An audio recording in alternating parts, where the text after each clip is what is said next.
Hey guys, Kakarot197 again. This time with a review of the P-Bandai 1/100 scale Master Grade Zaku 2 High Mobility Type Gabby Hazard type from the Mobile Suit Variations series.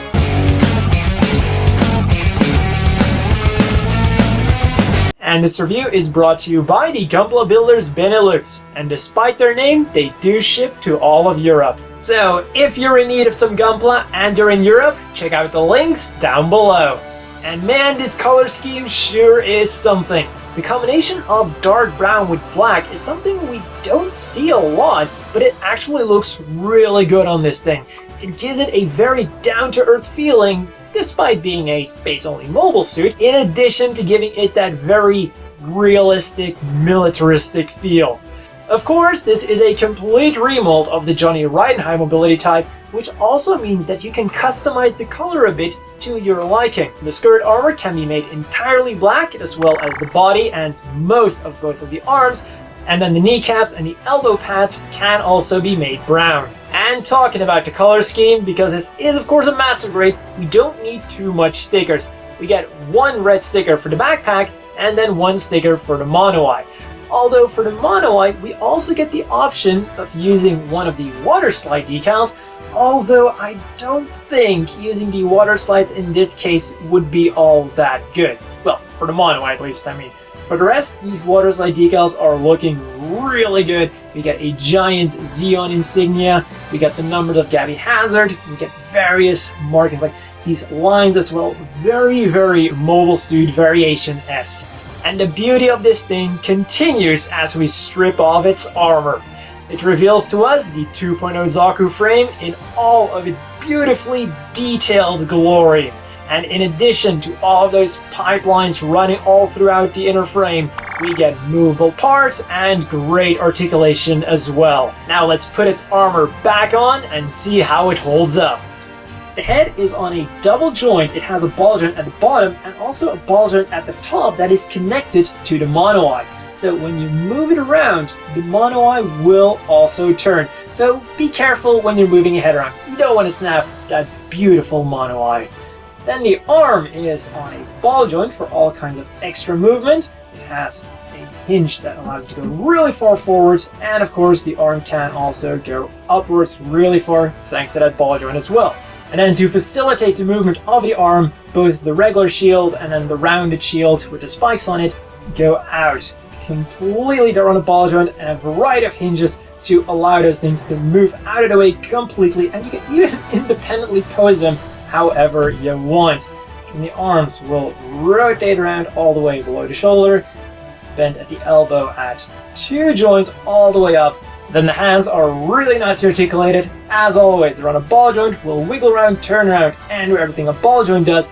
In addition, the wrist is also on a ball joint, and then the hands also have an extra joint in their own wrist. Go up and down nicely like that. The fingers, beautifully articulated. These bottom three fingers are molded together, but because they're all on their own ball joint, you can separate them. And they also have an extra joint in one of the knuckles. Same with the trigger finger, one knuckle joint down there. And then we have the thumb, which is just on its own ball joint.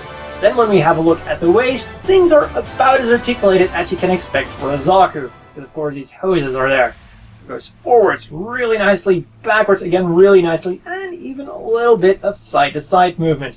Then when we get to the legs, they kick forwards really far, backwards also really far, because we have the entirety of the skirt armor that does move, including the back skirt, which is something we see criminally underrepresented. Then outwards also really far, and thanks to the hoses that are really movable, they don't get in the way whatsoever.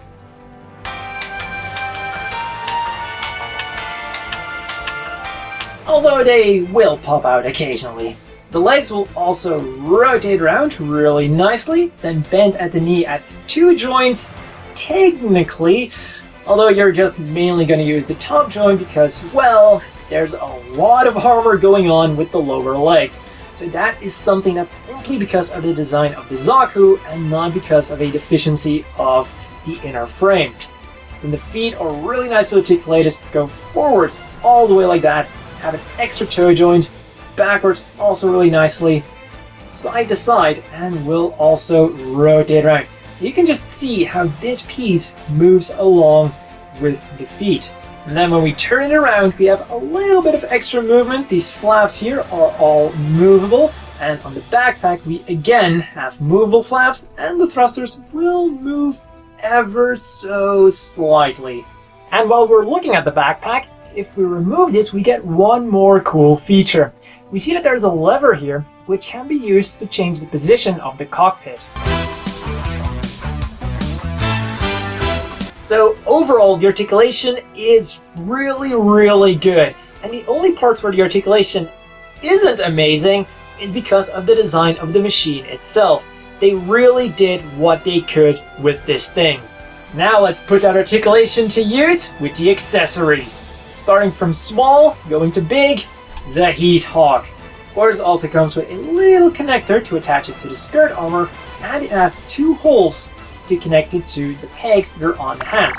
So it's really cool that you can use it easily in both hands. Now, while the pegs aren't super deep, they're definitely more than enough to hold the Heat Hawk with just the peg. And combine that with some really cool action poses, and it's a really good accessory to start off with. Next up, what is a Zaku without the Zaku machine gun? Has the usual articulation, movable handle, movable scope, which also has a clear piece in it so you can paint it whatever color you want, and a removable ammo pack. Unfortunately, there are no spare ammo packs, despite the ability to store the ammo pack on the back skirt. So that means that we're just gonna have to use it. And we have holes in both sides of the handle so we can easily hold on to it in both hands. And then of course, another signature weapon, the Zaku Bazooka. Again, we've got a movable handle here, we have a movable scope, and when we open up this flap, it will once again reveal a clear scope that you can paint whatever color you want. Now, unlike the Zaku machine gun and the Heat Hawk, we only have indentations on one side, so technically speaking, we could only use this in the right hand. On the flip side, there are 2 indentations in here. So the top one is for under the shoulder action, whereas the bottom one is for over the shoulder action. But because of course the Zaku has movable hands, we can just put it in the left hand if we want to. Because the only limit to what you can do with these hands is your imagination. And of course playing around with it a little bit too much, causing the fingers to go loose and not being able to hold on to anything anymore. And then finally, the Giant Bazooka. Essentially the signature weapon of the high mobility type R2. A giant weapon for an incredibly powerful machine. This thing moves for reasons. The handle moves, as always, and the scope also moves. And again, if we open it up, it will reveal a clear scope that you can paint in whatever color you want. And just as with the Zaku Bazooka, there are only indentations on the one side, so you can technically only use it in the right hand. Although, because this is such a giant thing, I do recommend using it there. And again, we have the 2 indentations to easily use it either underneath the shoulder or above the shoulder. Other than the weapons, we also get a few more accessories, such as the standard commander antenna and a standard Zaku head. And as you've been able to see in the previous pictures, we also get an action-based connector to connect Gabby's Zaku snugly to an action-based one. And then the final accessory that we're getting is this really nicely detailed figure of Gabby Hazard. As always, the inevitable question is, do you want to buy this? Absolutely, but, and I'm sure you already know what the but is. So let's talk about the absolutely. The inner frame is simply put amazing. It's the Zaku 2.0 frame. I think that says enough. And add to that just the amazingness that is the R2. It looks fantastic. Just the base model kit has amazing accessories, comes with your standard Zaku stuff, and then just adds that giant bazooka to it. Simply put, what is not to love about this thing? Well, the fact that it is a straight remold of the Johnny Raiden version, but with different colors. Yes, the Gabby Hazard colors look fantastic. It's a really cool combination and I absolutely love it. But the same can be said about the Johnny Raiden version. that thing also has really cool colors. So if you're not in Japan or you simply don't have easy access to P-Bandais, should you go for this or should you just go for the Johnny Raiden version? I think that answer speaks for itself. However, let's end it on a positive note. I have noticed that despite being a P-Bandai, the Gabby Hazard Zaku does tend to hover around the price you would expect to pay for it normally, without, the ridiculous markup that some P-Bandais do have. So let's get on to some size comparisons, and here he is next to the standard size Jim Quell and the slightly bulkier Hazel Gundam. I'm sure they'll make great friends. And that's all for this review, brought to you by the Gunpla Builders Benelux, and I will see you all next time.